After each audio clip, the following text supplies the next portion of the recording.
After learning my pentatonic and major scales and feeling really comfortable with them, I started to have a hard time breaking outside of those scales. One of the first ways I started to have real success doing this was with chromaticism. Here are 5 short and simple chromatic fragments that I use to get some basic outside sounds. All of these are 2 to 6 notes long, and I use these as building blocks to create longer licks. And these can be done on any instrument. In fact, a few of these are pretty standard jazz concepts, but obviously I'm going to be doing them on guitar. For each of these ideas, I've written a lick that demonstrates how I might use them in a real-world situation, and I've put together one big lick at the end that combines all 5 of these ideas together.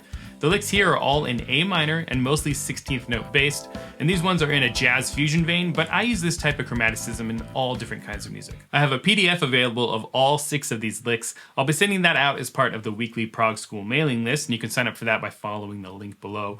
Also consider subscribing and hitting the little bell to stay up to date with all things prog. The first idea here is chromatic neighbor tones. So I'm going to take an A minor arpeggio and approach each note from a half step below. I've also heard this called chromatic approach tones. Targeting the chord tones, but getting into them from chromatic notes a half step away. I can also do notes a half step above. And I can also do something where I play the note, go half step down, and come back. 3-note pattern there. You can do that a half step above as well. So I'm targeting the chord tones, but I'm using the chromaticism to make the chord tones a little more colorful.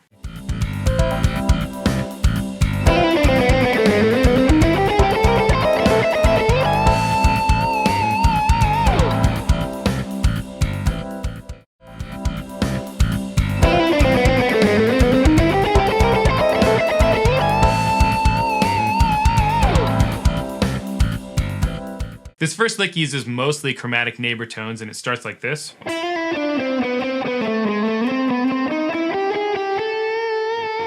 So we start on the 5th, go half step up and then back. Do another chromatic neighbor tone off of the 2nd of the scale, B. So these don't have to happen off of chord tones, they can happen off of any note within the scale.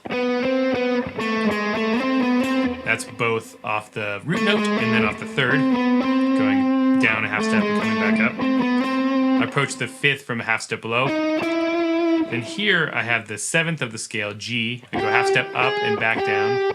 Same thing off the root. Then I go up, approach the 5th from half step below.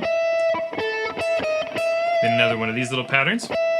5th, half step down, back to the 5th, slide, and then bend off the major 7th, approaching that root note. So the whole thing slowly.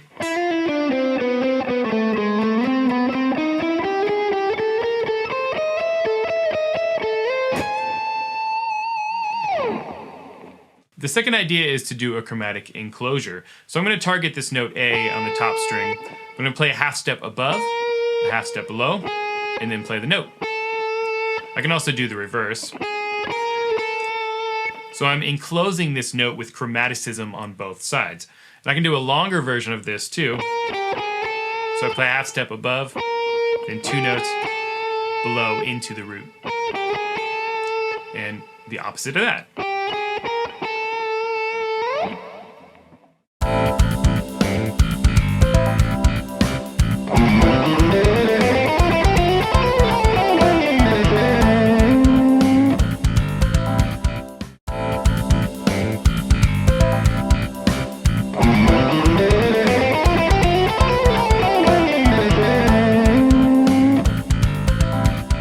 Here's lick number 2. Now, as I go through these, I'm going to stack these concepts on top of each other. So this lick has chromatic enclosures, but it also has chromatic neighbor tones. And the first half looks like this.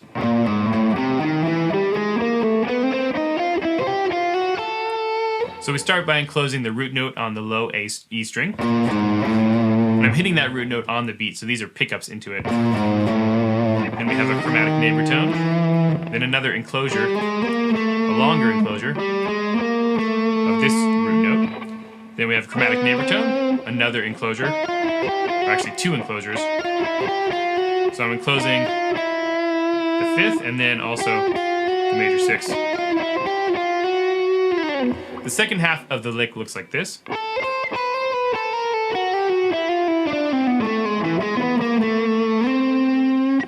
I'm doing a bunch of these fast triplets, and these are neighbor tones. And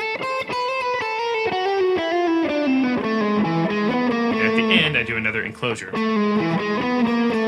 this root note. The whole lick slowly looks like this.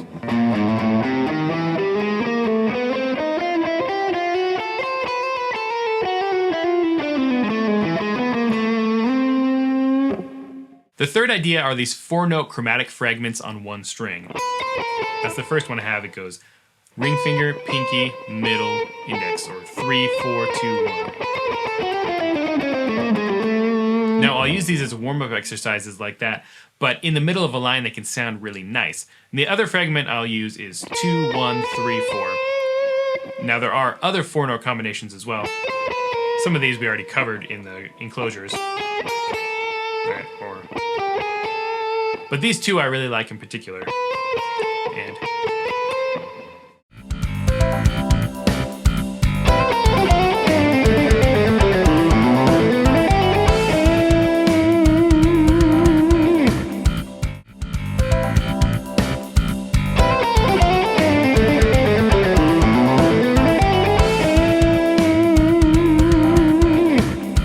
here's lick number 3.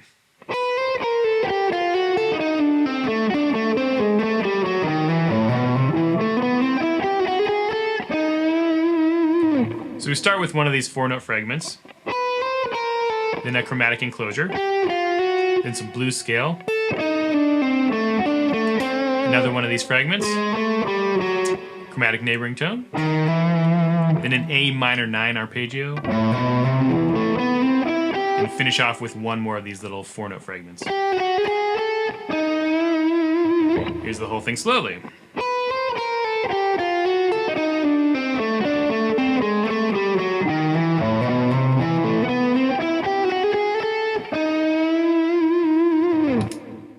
The fourth idea I call chromatic Yingwei. So if we take a basic Yingwei Malmsteen 6-note pattern, classic shred stuff, 1, 2, 3, 4, 5, 6. What I'll do is I'll play the beginning the same and fill in the rest with chromatic notes. So here's an A minor scale with the Yingwei lick. And I can do that with the chromatic Yingwei lick.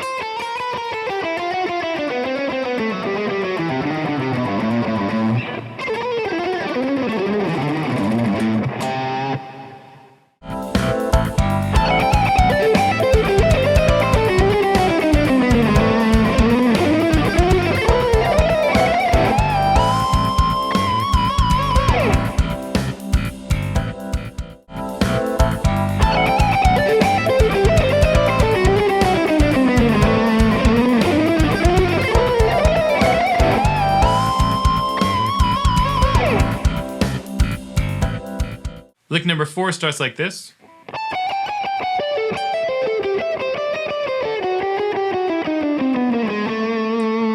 have one of those chromatic Yingwei patterns on top, into a D major arpeggio, then an A minor 7 arpeggio, then a couple Yingwei chromatic patterns, down the scale, and then a big enclosure. So I'm enclosing this root note with 4 notes this time. 1, 2, 3, 4. A longer enclosure, but it still works. So there's the whole first half.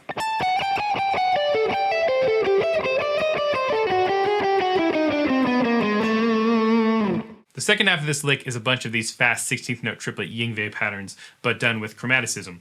Now if I was to just play the scale notes,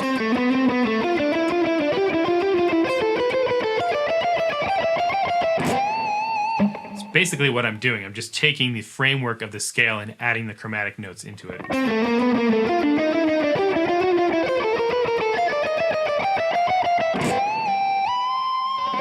Sounds kind of weird at slower speeds, but as you pick up the tempo, it starts to sound better.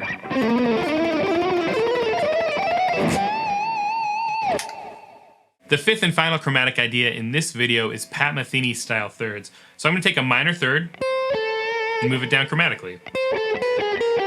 You can also do this with major thirds.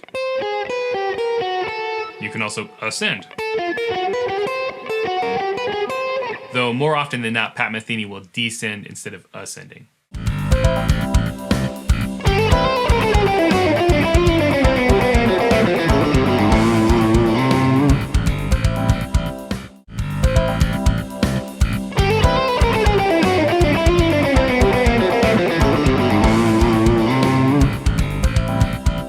Lick number 5 starts like this.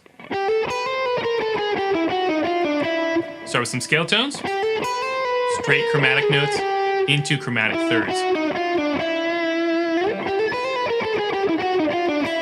And from here we have more straight chromatic notes. Then I'm going to do chromatic thirds, but I'm going to slide into each of them. And then do a 4-note fragment and end with a neighbor tone. Here's the whole thing slowly.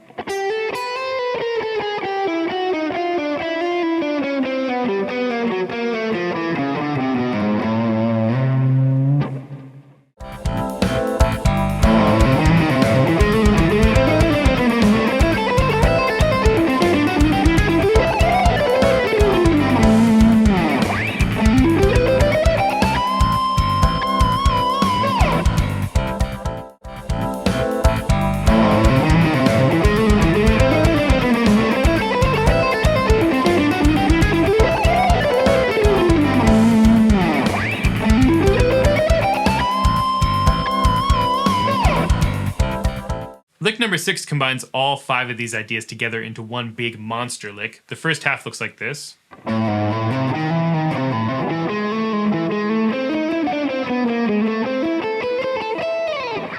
Starts with a neighbor tone, another neighbor tone, another neighbor tone. This is all kind of happening within an A minor arpeggio. Then you have this pattern, which is one of those 4-note fragments. Then there's an enclosure of this A note, and then finally into some more arpeggios.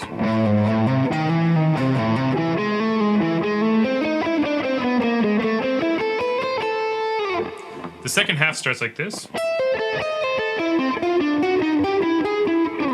So this is an A minor arpeggio, flat 5, into an ascending Pat Metheny lick. Then we end with this big lick, which is 16th note triplets. Start with an arpeggio, and then we have these Yingwei chromatic licks, and then end with down the scale with some chromaticism.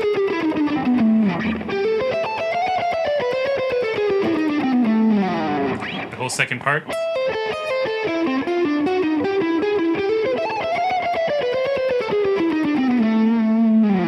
And then there's a tiny tag at the end. Basically an arpeggio into some chromatic notes. There's 5 chromatic ideas that I use to break outside of scales. These can be combined in basically endless combinations, and I found a lot of success with all of these, so give them a shot for yourself. And if you enjoyed this lesson, subscribe, hit the bell notification, like, comment, share. Till next time, stay proggy.